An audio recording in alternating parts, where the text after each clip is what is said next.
Katatapos lang po ng budget hearing dito sa Office of the Vice President. Nakita nyo naman, binoykot tayo. Pero masarap itong lunch ngayon may pusit. Tsaka paella negra na talagang Tignan nga natin kung gaano kasarap. Ang sarap. Sana pala meron din umihaw na pusit. Yung tactics na ganyan, na parang parang sorry for the pusit, na kapag nasusukol na ang pusit ay nagaano ng maitim na tinta. So ayaw natin ng ganun, Madam Chair, kasi yung atin namang pinag-uusapan dito ay budget, no? So wag naman mag-ugaling pusit ang Office of the Vice President. Isinusulong na bawasan ang panukalang pondo ng tanggapan ni Vice President Sara Duterte para sa 2025 matapos nitong i-boycott ang pagdinig ng House Committee on Appropriations. Kinundi na rin ang hindi pagsipot ni VP Duterte sa budget deliberations. Ang detalye sa ulat ni Rosa Lico. Hindi lumusot sa House Committee on Appropriations ang panukalang budget ng tanggapan ni Vice President Sara Duterte.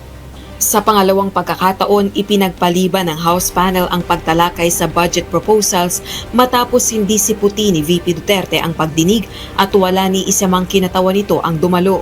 Ayon sa sponsor ng proposed budget ng OVP, sa plenaryo na tatalakayin ang panukalang pondo. Well, it's simply that we pause on the discussion of the Vice President, Office of the Vice President, but we will continue the discussion in the plenary. Isinusulong na bawasan ang panukalang pondo ni Vice President Duterte sa susunod na taon. 2.037 billion pesos ang 2025 budget proposal ng OVP. Kung si Kabataan Party List Representative Raul Manuel ang tatanungin, dapat gawin na lamang itong 128 million pesos. Suportado ang pagtapya sa pondo ng chairperson ng House Committee on Appropriations na si Ako Bicol Party List Representative Elizalde Co. Ang sinusulong na natin ay tanggalan na ng budget yung socio-economic program delivery ng Office of the Vice President, Madam Chair, including yung PS na 87.5 million, MOE na 1.77 billion, tsaka yung capital outlay na 56.4 million, Madam Chair. Total po niyan is 1.9 billion. So kung ganun, Madam Chair, that we will significantly slash the OVP budget for 2025, merong matitira na around 128 million. Madam Chair, yun na lang. Total naman pala ay mabuti pa na sa ibang ahensya na dumiretso yung ating mga kababayan for services. Bibigyan pa ba natin siya ng 2 billion na pang gagastos daw sa mahihirap? Ibigay po natin to sa tamang ahensya. Huwag po nating ayahan na waldasin na naman ang kahit pisong sintimo na dapat natin bantayan. Tinuligsa ng mga kongresista ang hindi pagsipot ni VP Duterte sa pagdinig. Insulto nila ito sa Kamara at sa publiko na naghalal sa mga kinatawang may responsibilidad na busisiin ang panukalang pondo ng mga ahensya ng pamahalaan.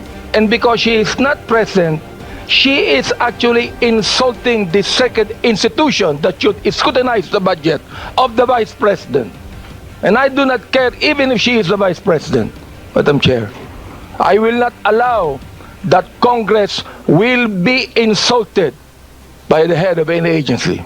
Samantala, champurado with fried pusit ang almusal habang squid with paella negra ang tanghalian na inihain ng mga dumalo sa pagdinig ng House Appropriations Panel.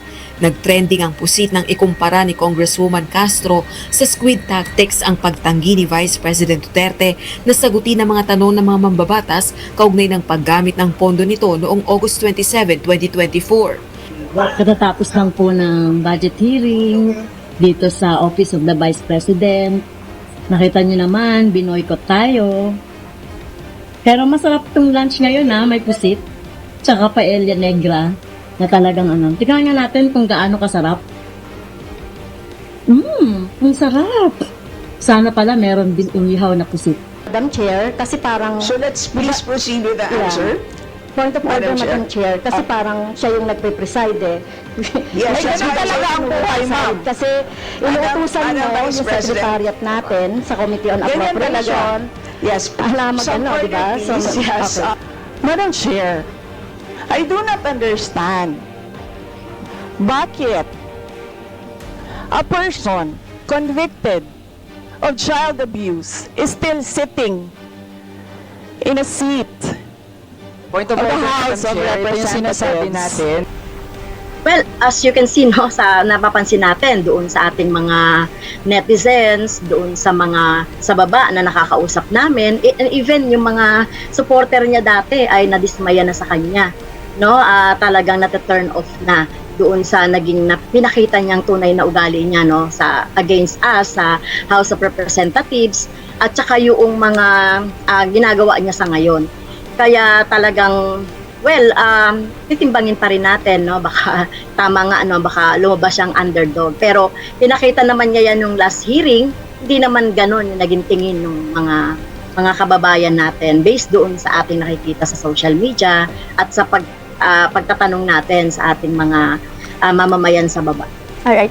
Representative Castro, the Vice President is also accusing several House members of using the budget deliberations to attack her. Your comment on this?